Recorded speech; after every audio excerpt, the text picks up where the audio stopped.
भारत पहुंच चुका है। यूके का जो कोरोना वायरस का स्ट्रेन है और जिसके बारे में सब लोगों को शक था, डर था कि जो ब्रिटेन से लोग आ रहे हैं कहीं वो अपने साथ ये नए किस्म का यानी कि बदला हुआ रूप कोरोना का वो ना लेकर आ जाएं, और वो डर कहीं ना कहीं सच साबित हुआ है। 6 लोगों में वो नया स्ट्रेन मिला है। करीबी संपर्क वाले लोग भी क्वारंटीन किए गए हैं।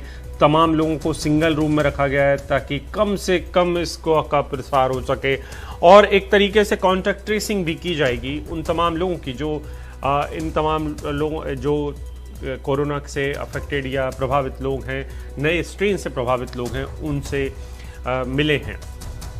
आदिति, बिल्कुल 25 नवंबर से 23 दिसंबर तक 33,000 यात्री ब्रिटेन से लौटे थे। इनमें से अब तक 114 लोग जो हैं वो कोरोना संक्रमित मिले थे। सीधे हम रुख करते हैं हमारे सहयोगी शरद शर्मा का। शरद, कहीं ना कहीं ये डर तो था ही कि जो ब्रिटेन से यात्री आ रहे हैं उनके साथ कहीं नया स्ट्रेन आ ना जाए, और अब वो सही भी साबित होता हुआ नजर आ रहा है। लेकिन क्या ये देश के अलग अलग हिस्सों में है और क्या जानकारी इनको लेकर मिल रही है, क्योंकि और भी लोग पॉजिटिव बाद में निकले हैं, तो क्या और भी लोगों में अब मिलने का डर है?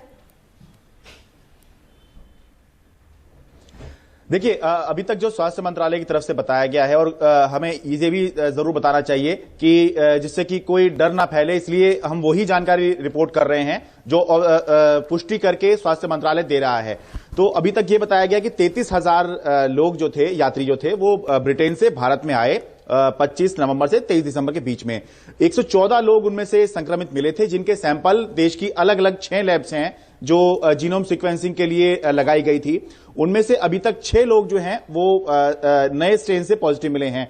तो इनको तो अलग सिंगल आइसोलेशन रूम में रख दिया गया है। जो क्लोज कॉन्टैक्ट जिनको क्वारंटीन करने की बात की जा रही है, वो लोग वो हैं जो इन यात्रियों के 3 आगे वाली सीट पर इनकी रो में और 3 पीछे वाली सीटों पर जो बैठे होंगे वो क्लोज कॉन्टैक्ट्स हैं जिनको क्वारंटीन कर दिया गया है। कॉन्टैक्ट ट्रेसिंग यानी कि यहां पर आने के बाद पिछले 1 महीने में बहुत सारे लोगों से मिले होंगे, तो उन लोगों की कॉन्टैक्ट ट्रेसिंग की जा रही है। और अभी ये बताया जा रहा है कि ये केवल अभी एक इनिशियल डेटा है।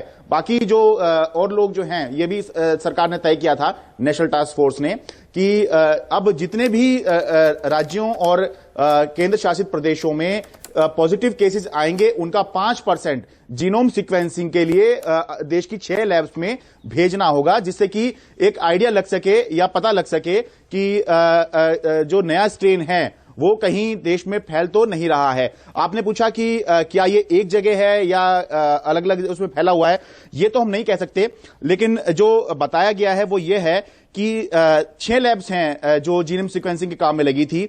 तो निमहंस बेंगलुरु जो हैं, 6 में से 3 सैंपल जो यूके स्ट्रेन के मिले हैं वो बेंगलुरु की लैब्स में जो भेजे गए थे उनमें पाए गए हैं। 2 सीसीएमबी हैदराबाद की लैब में मिले हैं और एक national institute of virology Pune की लैब में संक्रमित पाए गए हैं। तो ये सीधे सीधे वही लोग हैं जो यूके से आए थे।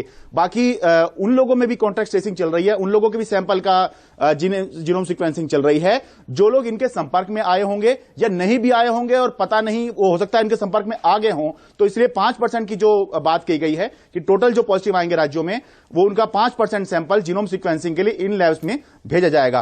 तो औपचारिक एंट्री हो गई है, लेकिन सरकार का यह कहना है कि इनको अलग रखा गया है।